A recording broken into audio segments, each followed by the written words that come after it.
Saudaraku seiman, dunia ini kita lalui, nikmati yang terbaik, tapi jangan sampai berlebihan. Dan Nabi SAW menjadikan tolok ukur orang itu bahagia bukan karena banyaknya hartanya.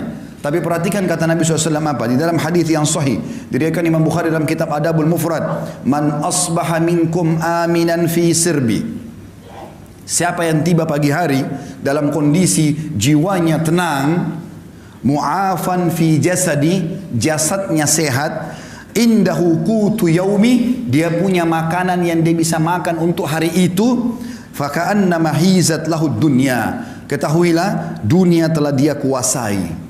Jadi di sini pola ukurnya adalah bukan hal-hal yang lain. Harta yang kita kumpulkan itu akan menjadi penolong bagi kita di akhirat atau justru menjadi kecelakaan bagi kita. Juga dalam sabda Nabi SAW yang lain, riwayat Imam Ahmad dan juga Ibnu Majah dengan sanad sahih, kata baginda Nabi SAW, man kanatid dunya hammahum, siapa yang dunia menjadi targetnya, tidak ada urusannya sama halal haram, gak ada urusannya dengan masalah akhirat, farraqallahu alaihi amrah, Allah akan sibukkan dia dengan perkara-perkara, tidak selesai-selesai, ini gak selesai, itu gak selesai, semuanya jadi masalah buat dia. Wa ja'ala faqrahu baina ainai, Allah jadikan kefakiran di depan matanya, biar mobilnya mewah, rumahnya mewah, segala macam ada, tetap dia merasa tidak pernah puas.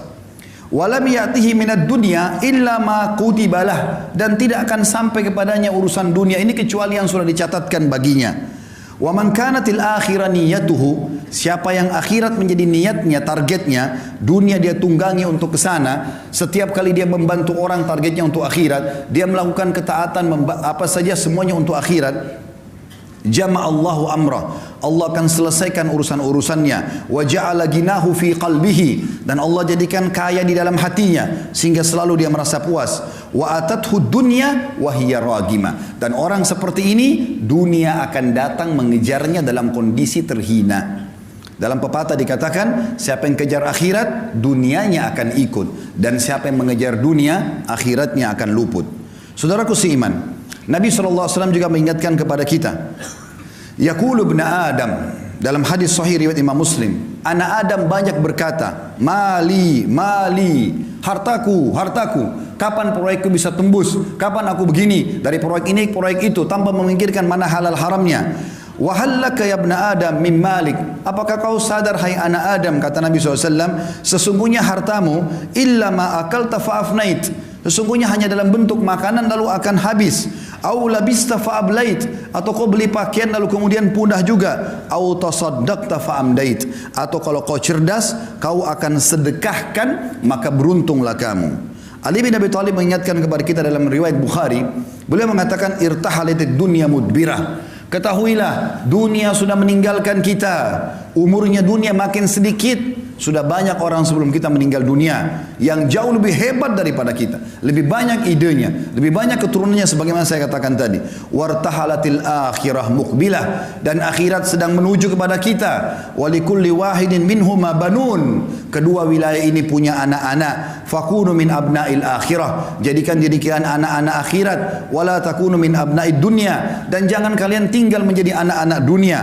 Fa innal yawma amalun wala hisab, karena hari ini di dunia bisa bebas beramal tapi belum ada hisabnya. Wa gadan hisabun bila amal, tapi besok di akhirat akan ada hisab, tidak ada lagi kesempatan untuk beramal. Saudaraku seiman, di dalam hadis yang lain juga Nabi SAW mengatakan, kun fid dunya ka'annaka gharibun aw abiru sabil, jadikan dirimu di dunia ini seperti orang yang asing atau hanya sekedar lewat saja. Dalam riwayat lain, wa'udda nafsaka min ahlil kubur, dan selalu siapkan dirimu untuk menjadi penghuni kubur. Wa qala Ibnu Umar radhiyallahu anhuma, dan Abdullah bin Umar berkata dalam riwayat yang sama bersambung menanggapi hadis Nabi SAW, riwayat Bukhari, idza amsayta fala tantadhirus sabah, kalau kau tiba sore hari jangan tunggu pagi hari. Wa idza asbahta fala tantadhirul masa, kalau kau tiba pagi hari jangan tunggu sore hari. Wa khudh min sihhatika limaradik, maksimalkan masa sehatmu sebelum kamu sakit. Wa min hayatika limautik, dan selama hidupmu untuk persiapan matimu. Juga dalam hadis yang lain kata Nabi SAW, mali walid dunya, untuk apa saya mengejar dunia ini berlebihan. Ma'ana wad dunya, perumpamaan aku dengan dunia, kata Nabi SAW, innama mathali wa mathalud dunya kamathali rakibin dhalla tahta syajaratin thumma raha wa tarakaha. Sesungguhnya perumpamaan aku dengan dunia ini seperti seorang musafir yang kebetulan penat, capek, lalu kemudian dia pun duduk di sebuah pohon, kemudian dia akan pergi meninggalkan tempat tersebut. Ibaratnya, ini bahasa saya, kalau kita seperti lagi safar dari Jakarta ke Surabaya naik bus, maka bus-bus itu mampir di rest area, di tempat istirahat. Maka ada orang yang cerdas, dia mampir sebentar lalu kemudian dia naik bus untuk melanjutkan ke tempat tujuannya. Tapi ada orang yang konyol, dia sengaja tinggal di situ, dia tidak ikut dengan busnya, maka terbengkalailah dia gara-gara tidak ikut dengan tunggangannya. Kita sedang menuju ke akhirat. Dan dunia ini kita boleh nikmatin. Seorang muslim dibolehkan makan yang enak, karena Allah mengatakan halalan thayyiban. Halal boleh dan thayyib berkualitas. Bahkan kita dianjurkan menggabungkan antara keduanya. Kalau kita punya kemampuan, kita boleh makan yang halal dan kita boleh juga mencari yang thayyib. Bahkan kata sebagian ulama tafsir, andai saja ada makanan halal tapi tidak thayyib, seperti ayam halal, tapi dia sudah tidak thayyib karena rusak atau bangkai, tidak boleh dimakan. Seorang muslim disuruh cari kalau buah murni semua, tidak ada sedikit pun warnanya yang berubah. Itu namanya halal. Allah SWT suruh kita nikmati. Kita boleh menikmati punya kendaraan, punya pakaian, segala macam. Nabi SAW punya 11 rumah, karena beliau berpoligami. Setiap rumah punya pembantu di istri-istrinya. Setiap rumah ada untanya. Nabi SAW menikmati itu. Tapi selalu sebatas ini hanya akan dilalui, bukan sebuah target utama. Syekh Utsaimin rahimahullah mengatakan, perumpamaan orang dengan dunia ini seperti dia masuk ke WC. Dia selesaikan hajatnya, kemudian dia akan keluar, tidak akan tinggal lama di sana. Teman-teman sekalian, Allah sedang menjanjikan kita sesuatu yang besar di akhirat sana. Allah ciptakan kita manusia untuk menjadi anak-anak akhirat, bukan dunia. Jangan tinggal di sini. Kita akan kembali ke sana. Semuanya kita akan kembali.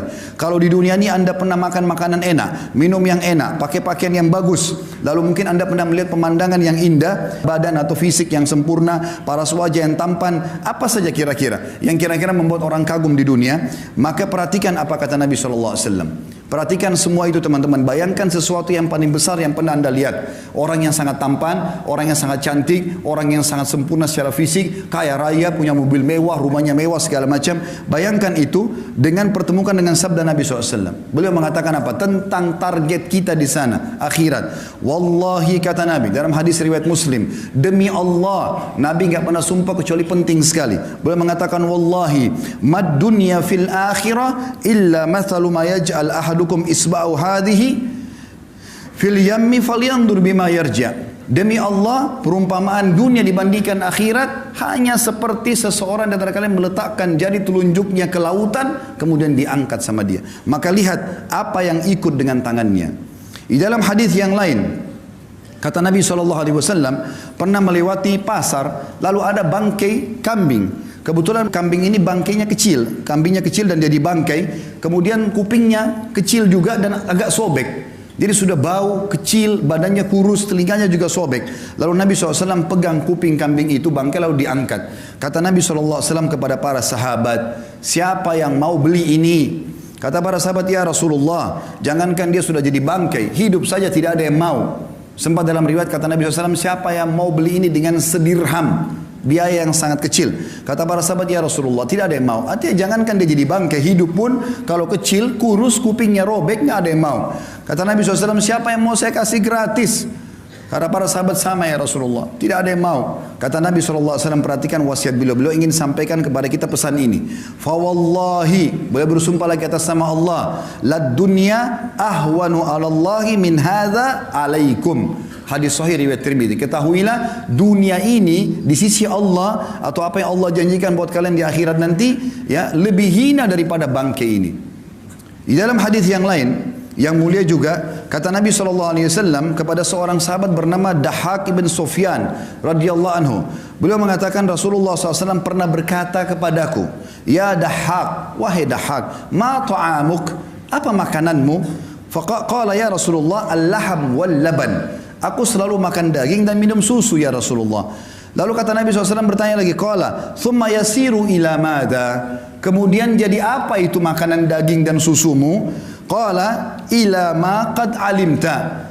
tentu akan menjadi apa yang sudah anda tahu ya Rasulullah. Karena beliau santun dengan Nabi SAW, beliau tidak mau mengatakan jadi kotoran ya Rasulullah. Beliau mengatakan sudah menjadi apa yang anda tahu ya Rasulullah. Jelas susu menjadi air kencing, maaf, dan juga makanan akan jadi tinja, kotoran. Tapi sahabat ini santun dengan Nabi SAW, mengatakan ya Rasulullah, terjadi seperti apa yang anda tahu.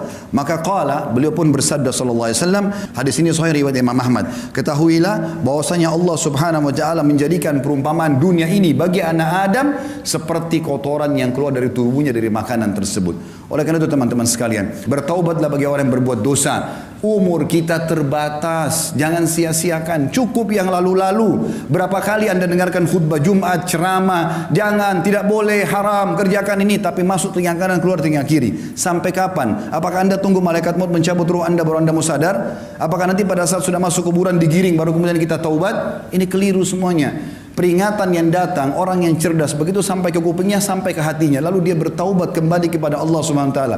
Kembali kepada Allah sebuah keindahan, taubat dari kesalahan. Kalau dulu kita sudah beramal saleh bersyukur, sekarang kita kerja yang terbaik. Kata Hasan Basri rahimahullah sebagai penutup, hai anak Adam, kau hanya seperti bilangan saja. Setiap tiba pagi hari, hilang satu bilanganmu. Maka kita makin dekat dengan kuburan kita. Ingat, pada saat kita meninggal teman-teman sekalian, tidak ada yang ikut dengan kita kecuali amal kita. Hadis Nabi SAW yang berbunyi, kalau anak Adam meninggal dunia, dalam hadis Bukhari Muslim, anak Adam meninggal dunia akan ikut ke kuburan tiga, keluarganya, hartanya, dan amalnya, dan akan pulang dua, hartanya dan keluarganya akan pulang. Secinta-cinta suami anda kepada anda, cinta-cinta anak kita kepada kita sebagai orang tua, tetap saja mereka tidak akan nginap di kuburan. 1 jam maksimal mereka tunggu di liang lahat, selebihnya mereka akan pulang. Istri kita bisa menikah sama orang lain, anak-anak kita akan sibuk dengan aktivitasnya, teman-teman kita cuma tetesin air mata sebentar lalu kemudian mereka kepada aktivitasnya kembali. Mobil mewah kita hanya bisa parkir di pagar kuburan. Dan yang tinggal, kata Nabi SAW, setelah pulang keluarga dan hartanya, tinggal bersama amalnya. Sholat yang selama ini kita kerjakan hanya buru-buru, sedekah yang selalu keluarnya cuma 1.000-2.000 rupiah, selalu perhitungan ini dan itu, selalu bermaksiat tidak sempat taubat, itu yang tinggal bersama kita. Dan ini berbahaya. Kalau kita tidak tentukan mulai sekarang, maka sampai kapan? Allahu a'lam.